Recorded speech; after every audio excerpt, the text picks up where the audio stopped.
Hey guys, Rorius here. Welcome back to Half-Life 2 Episode 2, the developer commentary playthrough. What a mouthful of a title. Last time we ended in this little, what would you even call this, like an outpost type thingy? And we want to get to the car, which is over there. We can see it on this little monitor here. Oh, and actually you can see the developer commentary node in the monitor as well. Let's head off. We've listened to, I think, the first two? Yeah, the first two entries we've already listened to. Put subtitles back on, just in case. Yeah, so we're looking for developer commentary node 3.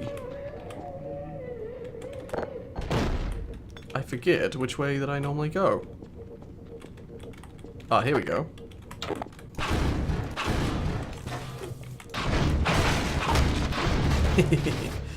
Yeah. Thankfully, because of the board, I didn't take any damage. I don't know if you normally take damage, but...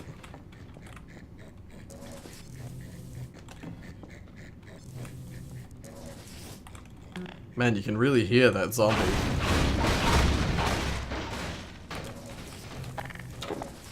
Let's quick save it.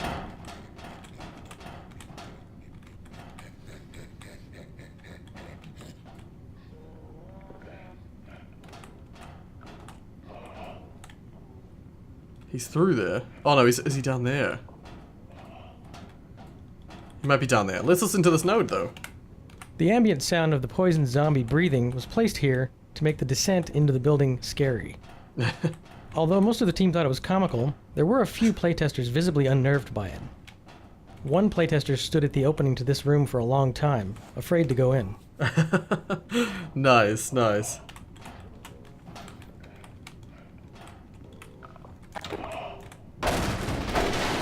Yeah, it's definitely unnerving. Although, yeah, because they're the developer and they know what's happening, it just seems funny.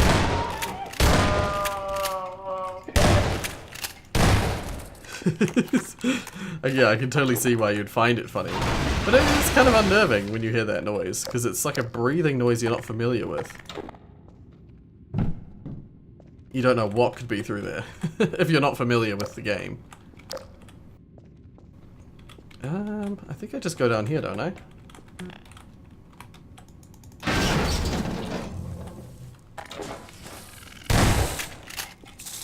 I'm definitely a shotgun guy in this game. I really like the shotgun. Oh man, speaking of the shotgun, there's one ammo. Okay, let's have a look at this. Training players who haven't played previous episodes is always a challenge. Those who had not played episode 1 did not immediately understand that the combined sniper beam was friendly. They avoided it, thinking it could damage them.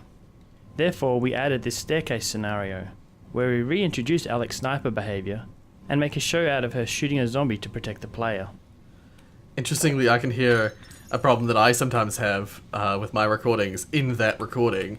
And that is that wherever that guy was recording had like ambient noise in the background, and so they had to dull it down every time he was not speaking, so you couldn't like hear it too loudly. But every time he spoke, there was like a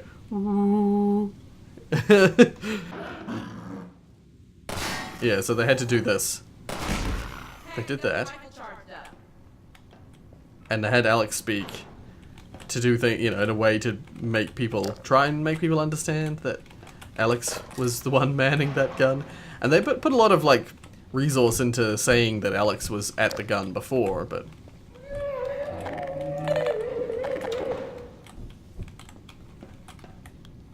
Where was he? There's like a death pit in there, and...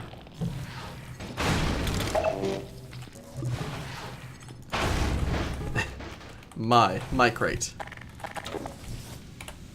Oh, this is a classic example of like a reminder of features. Damn it! I ruined it. Do they grab grenades? I wonder. They do. Perfect. Same effect. Alrighty. I believe I have been good this so far in this video. Haven't missed any nodes yet.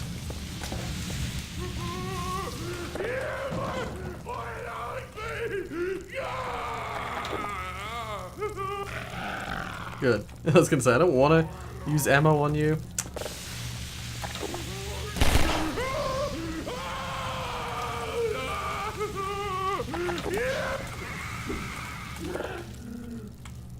Please let me pass. Thank you. Okay. End that before that becomes anything more. Oh, my flashlight's out of power. Let's listen to this. This is an instance where observing playtests gave us ideas for tuning the experience. In an early version, playtesters would trigger the lights to go out and the zombies to wake up. Then, they would run out of the room and close the door. After seeing this repeatedly, we added a trigger allowing the zombies to open the door and chase the player. Right, okay. Huh. I'm gonna try that. I think I've always just fought them. Or I've done things like this. I'm gonna grab the stuff and then let's have a look. That's funny. They just let the zombies open the door like they're normal people. But the thing is that they've just shown... I think that's not a good idea to do that, because they've just shown a zombie at the door, like banging against it, trying to open it. The fact that they then allow the zombie to immediately open the door afterwards is... it's very strange. In this scene, we rigged an entity called a physics explosion to create movement among the boxes inside the dumpster. Yeah. One playtester we had threw a grenade into the dumpster, and the physics explosion entity caused the grenade to fly back out. Oh my god. Perfect. The player was surprised, thinking the zombie had tossed back his grenade. Although this happened by accident the first time, we went ahead and set up the entities to make sure it would happen for every player who lobs a grenade into the dumpster. Oh my god, I have to. Okay, let's see if I can get it in from here and not bounce it too far out.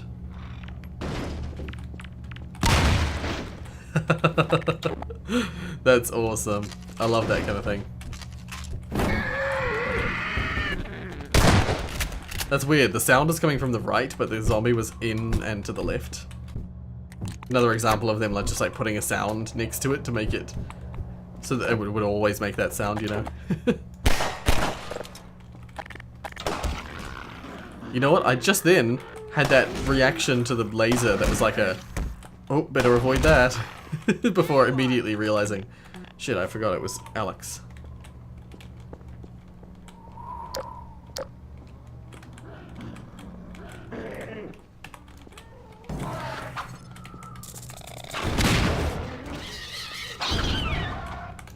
Oh, you bastard.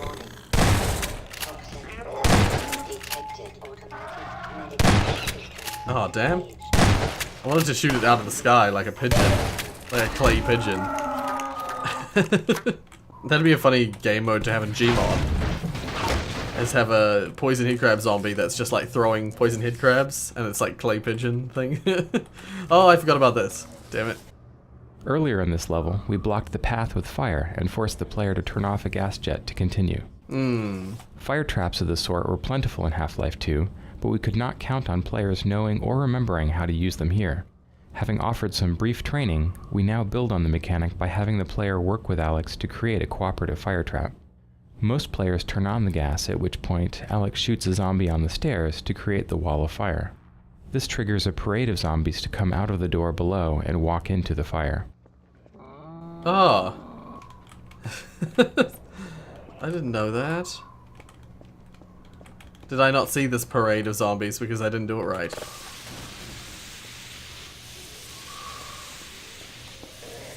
Or has it started now?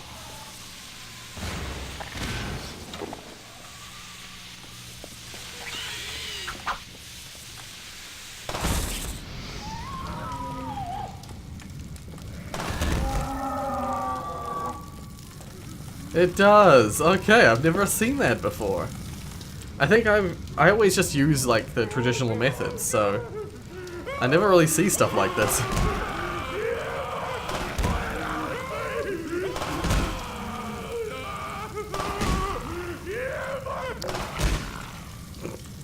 Alrighty. Oh dear. Well, this is how you get to see these kinds of things. Now, I want to quickly try something that I saw in a desync video. I don't know if it's going to work. I'm going to quick save it and see if I can get this to work.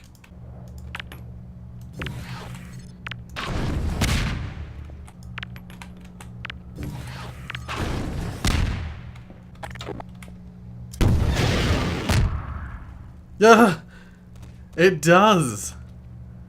It actually works. I cheated. But if you manage to lob a grenade up to where Alex is, a freaking Combine soldier falls out. Oh my god. I thought that was just like he was messing around with the game. I thought he'd set up a scene to do that. But no. It's actually the way it works. Well, I just undid what I did. And let's continue. That's nuts. That's nuts that it's actually... like, you can actually kill Alex in that way.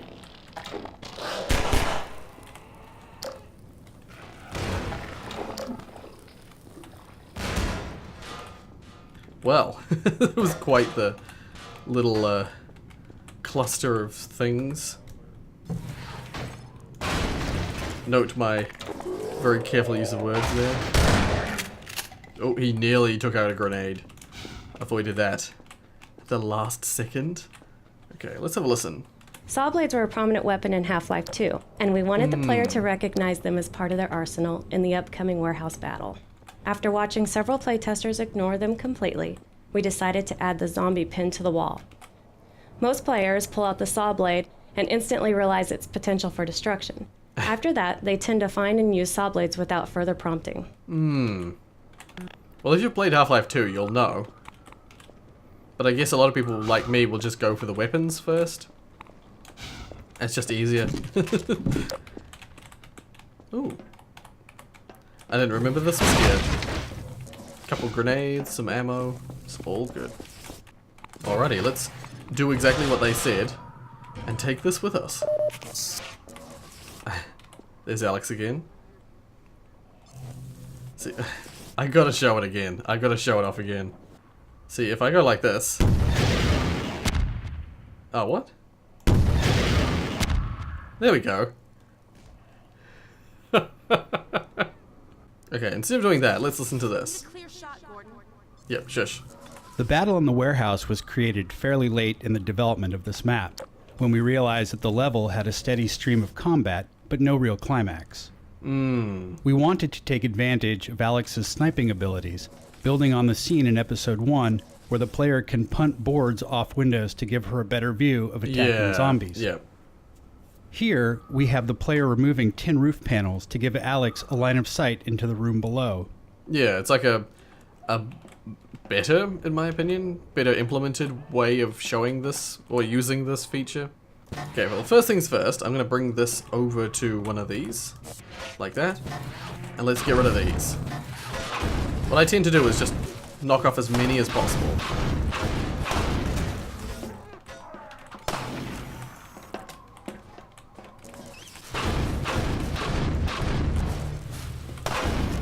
There we go. I think that's as many as you can remove. And it's probably the best ones. Yeah, because this whole side of the roof you can't remove. Yeah. So, I think I left the saw blade here. Yes. Ah, yeah. I think the zombies break this if you stand on this, if you just stay on this space up here. Yeah. So you could see it starting to happen. Well, now we just got a little bit of a battle that goes on here.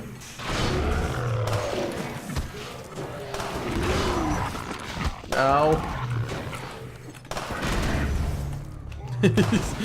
Yeah, I'm using this just because I can. Try and get Alex to do as much of the killing as possible.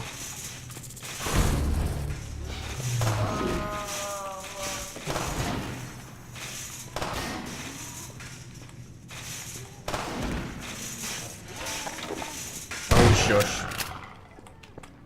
Making noise. Yeah, here we go. Lure them into the open, Gordon. Ow.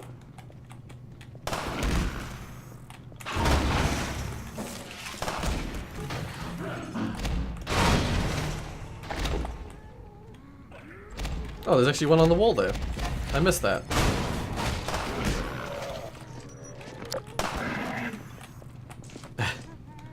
Yeah, I do believe they break down these ones as well, these little other barriers. Wait, can I just move away now? I believe I can just go, can't I? Like, the only thing blocking me was those two doors. The two doors are dealt with. Yeah. May as well move on. I'll take this with me. Just in case.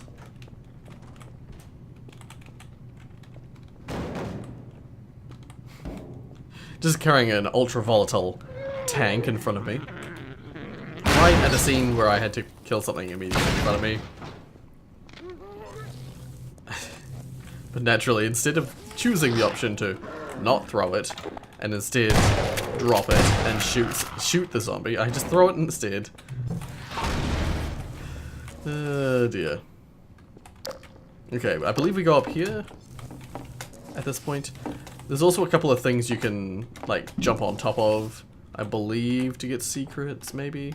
Like, stuff like that, but yeah, whatever. Let's listen to this.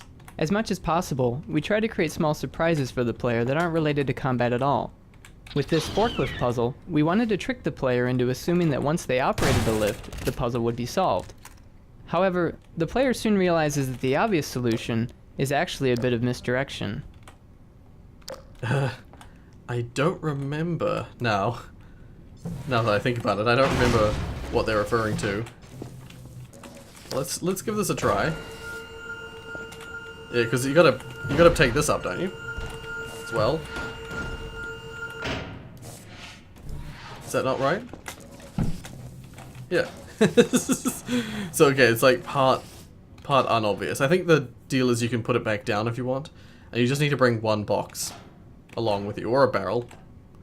And yeah, that's all you need to do. Whatever the case, let's move on.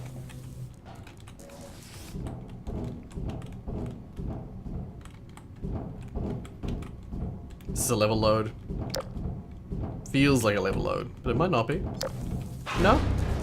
Okay, never mind. I'm getting worse at determining the level loads. This one's just like solid as a rock. There we go. But yeah, there's the collapsed bridge we were under before. Yeah, this is the part that changes into more of a classic area. I want to say classic because it's like the Half-Life 2 water area. In previous versions of this level, the platform opened directly into this pit of toxic waste. Playtesters who didn't recognize the waste as something harmful would jump straight into the pit. We changed the path so the player could make a safe landing and slowly come to understand the toxic threat. Yeah, much better choice. So that was 10. I'll have to just check if I missed any nodes. I feel like I don't remember seeing 9. I'm probably wrong. Most of the time I'm wrong and I cut this out. I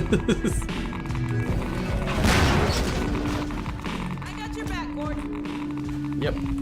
All good. I believe I usually just make a sort of a beeline, relatively speaking. Hello. Trying desperately to see where I'm going, but trying to look around the explosive barrel. There's a node here, but music is currently playing, so I don't want to listen to it just yet. Good timing. Come on. Why can't I take that through?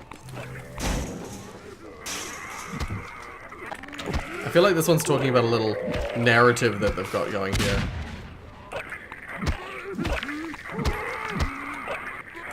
Please be close enough. There we go. Oh, I think they might just keep spawning. Okay, let's listen to this.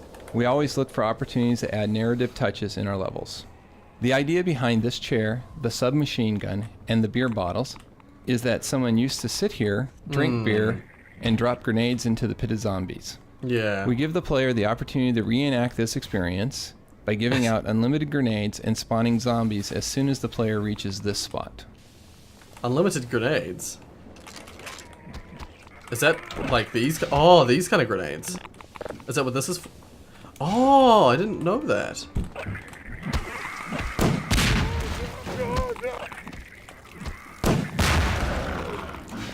Oh man, I never knew this was a grenade store. I just assumed that it was ammo for the machine gun part of the machine gun.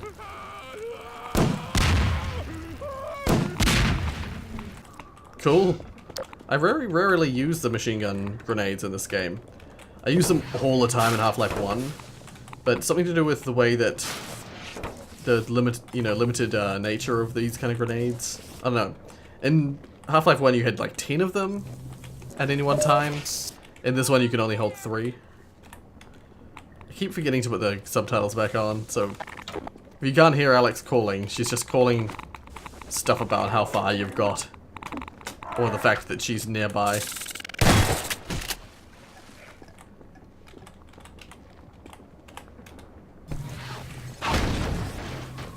Okay, let's see if I can hop up here. Oh, I can. Hello.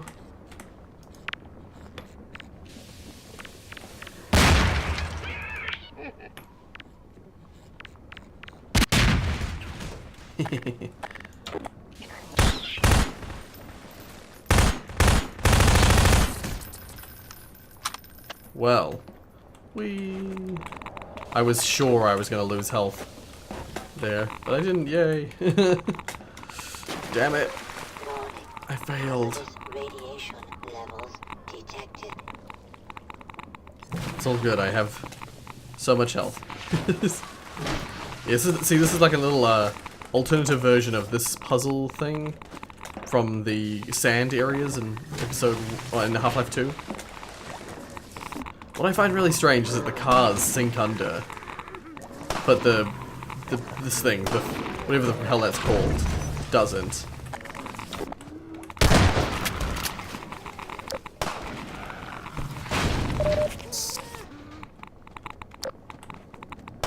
Yeah, it's actually quite difficult visibility in this area, so that's why sometimes Alex just doesn't shoot the things you want her to shoot. Okay, I finally went back and checked, and as I thought, I got all of the commentary nodes. I had nothing to fear. I do that check more frequently than you know. I cut as many of times as I do that out. But this time, because I was talking about it during a scene that, you know, stuff was happening when I started talking about it, I won't be able to cut it, so I'm keeping it in. Ah.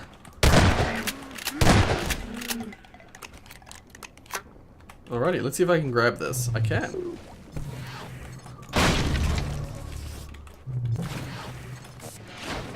That's probably enough. Probably all I need to get over. Ah, yeah. Yeah.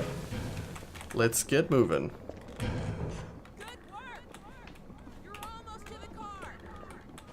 I'm almost to the car, am I?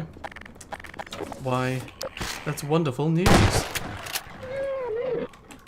I knew there was a zombie that would startle you here. There's another one out there.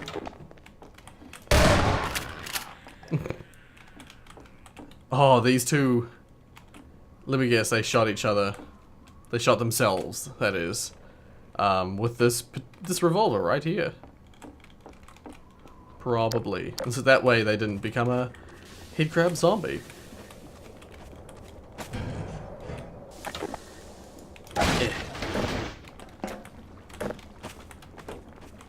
Alrighty, let's get up here.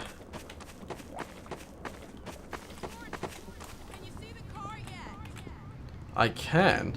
Now, what was the last node we just got? I already don't remember. Although this bridge is not the first occasion for cinematic physics in the episode, it was the original test subject we used to develop our effects. In early prototypes, the bridge started off in its broken position. It was a static object the player had to navigate to retrieve the car. When we incorporated the cinematic physics, we thought this bridge would be a great opportunity for players to see an immense piece of the environment transform before their eyes. The bridge collapse not only showcases the cinematic physics, it reminds players of the growing threat from the super portal, and sets up a navigational puzzle they must use the car to solve. Yeah. So, interestingly, I didn't think that that would actually... Normally that physics thing happens when you start going over to climb over to it. But it happened, like, straight away, I think because I got the node. Whatever the case, let's move through here. So, yeah, what you gotta do is you gotta get the bridge in such a position so as to... Oh dear. That's what I remember happening when you get on here. That's your cinematic physics for you.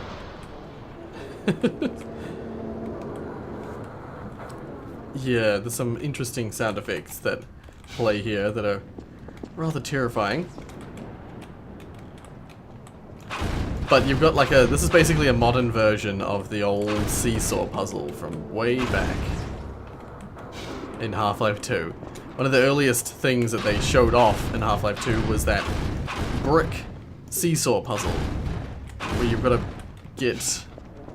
You gotta try and get up this like jump by using cinder blocks on like a little seesaw to counterbalance yourself, your own weight.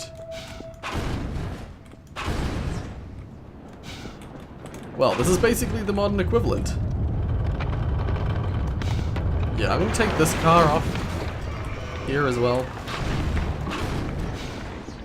I'm just gonna toss it off the edge. Okay. Now here's the tricky part, because I need to get my car through here. Well, that one's gone now too. Okay, hopefully that's enough. Let's do this. So... Oh dear, I went too far. I went further than I wanted to. I think I can just go straight down for this part. This part's fine, I can just hop down like that. Yeah. And then, get that out of the way. And then go... Oh, yeah! Yeah! And now, if I'm not mistaken, you briefly can, like... Ah, that's right. There's a little trick with this. Because I remember I left my gnome in here, and I was desperately trying to get the gnome, like when I was doing the gnome challenge thingy. I had left it at this door, and then I was desperately trying to retrieve my gnome, and so I learned a little bit about how the scene works. Because I think, if you pull this lever, it opens the door. And then they come through, and if you take too long, it closes. Why, thank you.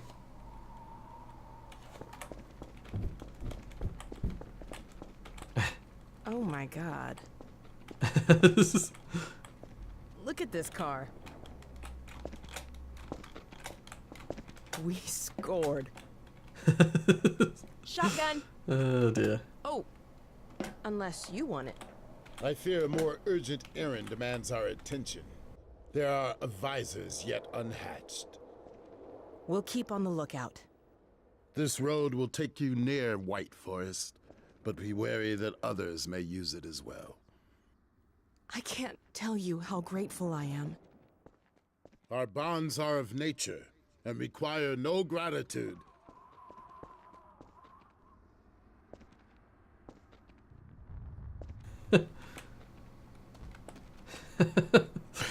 Watergorns don't understand that kind of thing. Okay, well now it's probably going to make a lot of noise, and it's going to be hard to listen to these nodes. I think I read 16. I think that I read that there were 16 nodes, and we've got 13 of them, so these are the last 3. I don't know which order I should do them in, but I'm gonna... Let's go. Oh, she's gonna do that now. I might just load back to here, and let's see if I can listen to them now, so that they're not going to make a whole lot of noise. Let's listen. I don't think I really got... Oh, God. I always forget. I don't think I really got the full scope of what Alex Vance is or how she's created until the first time that I went to Valve headquarters. And what was really important was that I got a better idea of how big the team was. I mean, a lot of people work really hard to make Alex Vance who she is. And, I mean, you hear my voice, and, you know, it's easy to say, oh, that's Alex, or Yeah. Jamil is Alex, but that is so not the case. These people spend hours in front of their computer or writing their scripts or dreaming up this beautiful person, and it really just... I'm just the cake topping, really.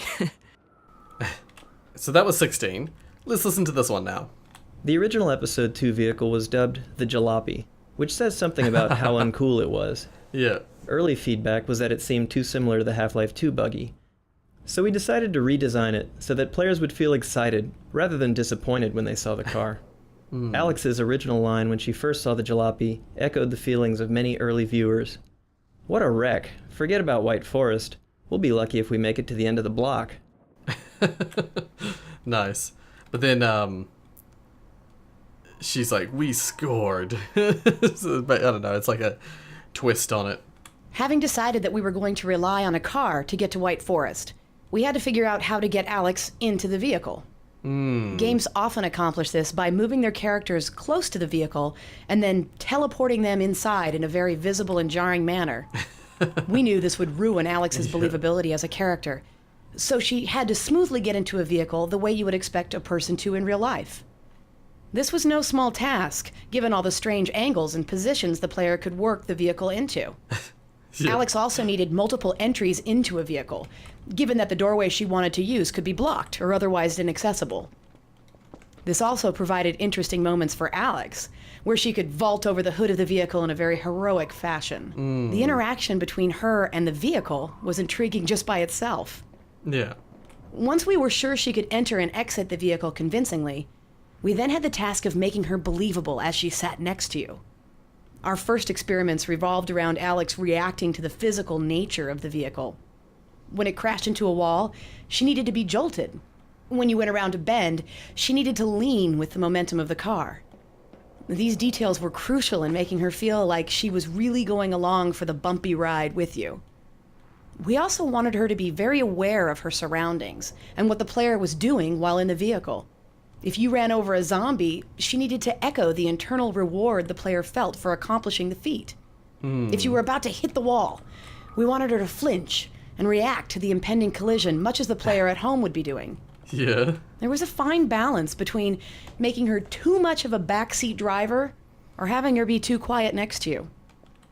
Ultimately, we wanted Alex's presence in the vehicle to seem so natural that players would never consider it anything other than normal. Fair enough. Yeah, I guess there is a lot that goes into that kind of thing. More so than you would think that there would be. And I think a lot of games probably don't do it very well. I don't know if this game is exactly a great example of it, but it's definitely... Yeah, it's fine. It's fine. Yeah, so, let's get going. Likewise, and farewell. It has been an honor. And the honor is all ours. Cheesy ending of the chapter right there. Impact sounds. Whatever the case, we're in riding shotgun now. This is the vehicle section, which means there'll be a lot of loud vehicle noise. Should have known it wouldn't be as easy as just driving down the road. Yeah. Looks like we'll have to take a detour. I happen to be a fairly careful driver, so I don't usually slam into walls and stuff, so I don't get to see a lot of those impact things, animations that they talk about. We need to send a warning to White Forest. They've got no idea the Combine's heading their way. But you'd think they would, you know, there's a lot of people in White Forest. They're probably clever enough to know that there's people coming. Especially if it's like a huge Combine army.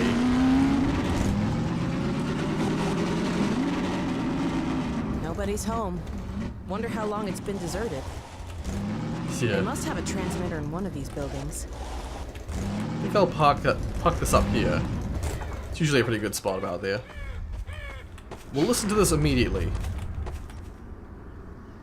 Unless Alex is going to say something. No? Okay. Even though this compound appears open and non-linear, we're striving for a fairly reliable progression of events so that we can fine-tune. Seriously, Alex? I believe she started talking because I looked at the portal storm. By the Combine portal thingy. Let's listen to this now. Even though this compound appears open and non-linear, we're striving for a fairly reliable progression of events so that we can fine-tune pacing. The building on the right is bright and eye-catching, with the intention of drawing the player there first. Right, The entrance to the ruin building is around the back, so that initial exploration through the center of the compound tends to lead to the radio room first. Yeah. The drop-down entrance from the roof of the ruin building also helps us pace the experience, because players are cautious about committing to a space until they've explored the alternatives. Yeah, no, it's a interesting point, because it sort of relays or it reflects the idea that you use light sources as a way of guiding a player. In this case, it's using a brightly colored building to guide the player towards it. And that whole thing about committing to a location, that's totally me. I always will do that. If I think that I'm about to fall down a pit, like you see it if you watch Dusk, if you watch my Dusk series, every time I get to like a pit, get to somewhere where, you know, you're gonna fall down a long way, I always turn around and look in other directions. Even if the other directions are actually the right way and the fall was the wrong way, I will always go the way that doesn't look like a fall, doesn't look like I'm committing first. Oh my god. There we go. The portal's getting bigger. I hope we still have time to shut it down. Yeah, because I looked over at the portal while I was listening to that node, and that triggered Alex to start talking about it. Very annoying. Let's do this in the order it wanted me to do it. Oh god. What the? I took 4 shots to the face. Well, here's the transmitter. No power though. Let's see if we can get some electricity going. Yeah. So as far as I recall, this chapter is a fairly big chapter, or this map is a fairly big map. But there's only 7 nodes, so they're going to be fairly thinly scattered. Unless they're all, like, centered in one area. Or maybe I'm mistaken. Maybe I'm forgetting. Because that's often the case. Let's go in here. Yeah, that is a good idea. If I'm not mistaken though, there's a whole lot of like little hints towards the hunters again. It's supposed to like trigger you in the same way that you were sort of triggered-ish at the start of the game. It's supposed to remind you of the scene where Alex got stabbed. But I think I've actually recorded for as long as I can for today's episode, so I'll have to leave this here. I feel like this series is going to take a bit longer than previous ones, because I feel like some of the maps are a bit longer. Like, this game is a longer game than Half-Life 2 Episode 1. So it's going to take quite a bit longer to finish than Half-Life 2 Episode 1 did. But yeah, whatever the case, if you like what you saw, hit like. If you want to see more from me, then subscribe. Thank you so much for watching, and as always...